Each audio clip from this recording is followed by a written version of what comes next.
के Singh Sukhu memorial public school में कक्षा 10 की समस्त छात्र छात्राओं का स्वागत करता हूँ। रसखान जी की सवैये का बाकी हिस्सा जो है आप लोगों को बताने जा रहा हूँ। मोर पखा सिर ऊपर राखी हूँ, गुंज की माल गरे पहनूंगी। रसखान जी कहते हैं कि एक सखी दूसरे सखी से कहती है कि हे सखी, मैं कृष्ण की सभी नकल को कर सकती हूँ। मोर पखा सिर ऊपर राखी हूँ, मोर के पंखे को सिर के ऊपर रख सकती हूँ। गुंज की माल गले पहनूंगी और बैजंती की माला जो कृष्ण अपने गले में धारण किए हुए रहते हैं, उस बैजंती की माला को भी मैं अपने गले में धारण कर सकती हूँ, पहन सकती हूँ। ओढ़ पीताम्बर लय लकुटी, कृष्ण भी पीले वस्त्र को पहनते हैं, इसलिए मैं भी जो है पीला वस्त्र पहन लूँगी। और लय लकुटी, हाथ में छड़ी लेकर के वन गोधन ग्वारन संग फिरूंगी। वन में गायों के साथ, ग्वाल बालों के साथ एक स्थान से दूसरे स्थान पर घूमूंगी। जो जो भी कृष्ण करते हैं वही वही नकल मैं कर सकती हूँ। भाव तो ओहि मेरो रसखान। रसखान जी कहते हैं कि जो कृष्ण को अच्छा लगता है वह सब कुछ मैं कर सकती हूँ। सो तेरे कहे सब स्वांग करूँगी। तुम्हारे कहने से मैं सब कुछ नाटक कर सकती हूँ।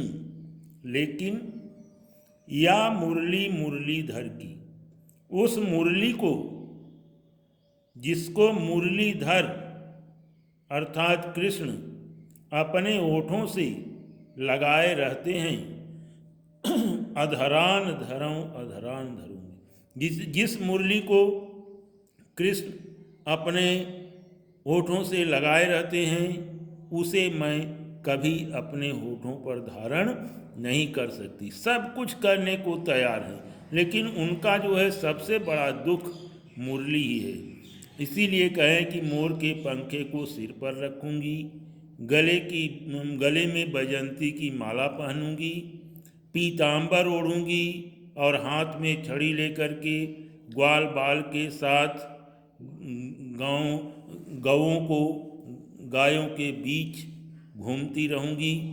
लेकिन जो भी कहोगी वह करेंगे, लेकिन उस मुरली को जिसे कृष्ण अपने होठों से लगाए रखते हैं उसको मैं अपने होठों पर नहीं धारण करूंगी।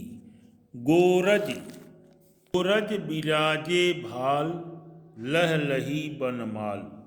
गोरज बिराजे भाल, गो माने गाय, रज माने धूल। गाय के धूल जो है वह सिर पर विराजमान है, सिर पर सुशोभित है।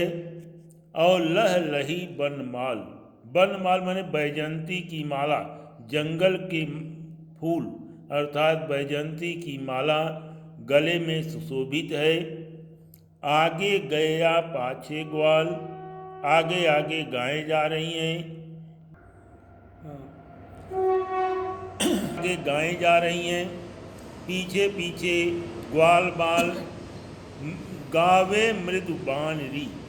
बहुत ही मधुर आवाज में गीत गाते हुए जा रहे हैं।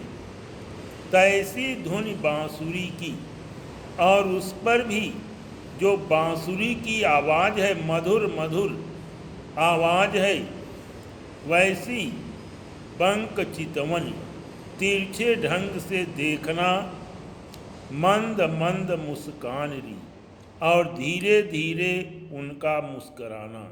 कवि कहता है कि आगे आगे गायें जा रही हैं, पीछे पीछे ग्वाल बाल बहुत ही मधुर गीत गाते हुए जा रहे हैं, और श्री कृष्ण अपनी बांसुरी की मधुर ध्वनि को बजा रहे हैं। उनका बंक चितवन तिरछे ढंग से देखना, मंद मंद मुस्कराना, कदम बिटप के निकट तटनी के तट। कदम्ब वृक्ष के निकट तटनी के तट, यमुना नदी के किनारे, अटा चढ़ चाही पीत पट फहराने। उस अटारी पर, उस वृक्ष पर चढ़ करके, वृक्ष के ऊपर चढ़ करके अपने पीले वस्त्र को फहरा रहे हैं। रस बरसावे तन तपन बुझावे नैन। बंसी की आवाज़ जो कृष्ण के मुख से निकल रही है, जो बंसी बजा रहे हैं उसकी जो मधुर आवाज़ निकल रही है, ऐसा मालूम पड़ता है कि रस बरसा रहे हैं, रस की वर्षा हो रही है।